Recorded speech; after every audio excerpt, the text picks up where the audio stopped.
Bjorn captured the monster on film. That shot of a rogue wave was one of the first pieces of evidence out there to an unbelieving world that rogue waves did exist. A wave that literally is dwarfing this huge supertanker. The top of the short mast on the starboard side measured 82 feet above the sea. Based on this height, the rogue wave was estimated to be 100 feet tall. Now, at last, there was photographic proof. They had to sit up and take notice. Steadily, the reports not only began to come in afresh, but began to become accepted. The crew of the Languedoc survived a crushing blow that hit the ship from stem to stern. But 2 years later, the crew of the oil drilling platform Ocean Ranger was not so lucky. Storms in the North Atlantic are some of the fiercest in the world. The Ocean Ranger, operating off the coast of Newfoundland, Canada, was built to handle even the most extreme conditions.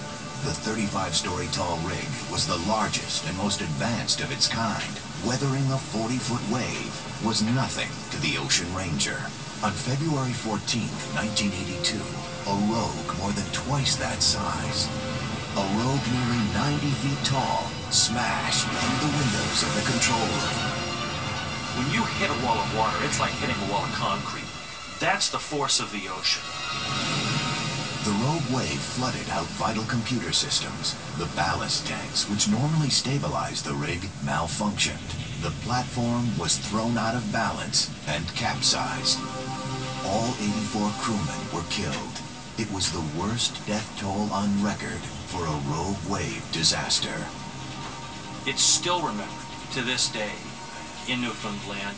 People talk about it all the time.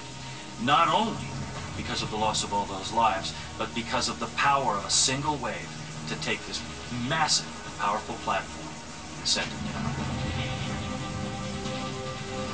Even with so much death and destruction, there was still doubt about the actual size of these waves.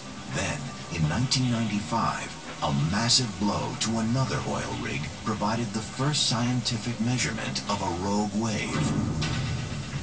The Draupner drilling platform stood in the North Sea between Norway and Scotland. On New Year's Day, 35-foot waves pounded the rig, rough but not unheard of. Suddenly, a wave nearly 3 times larger took dead aim at the Draupner, bearing down at 45 miles per hour.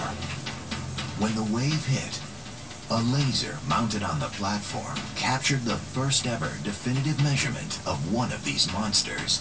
The wave topped out at 91 feet. That kind of empirical scientific evidence was one of the important steps in getting the rest of the world to recognize that rogue waves existed, that they could be this high, and that it wasn't just a sailor superstition or an excuse for bad seamanship. It was only when the Draupner wave was measured that the captain could say that he encountered a freak wave without being called a drunkard.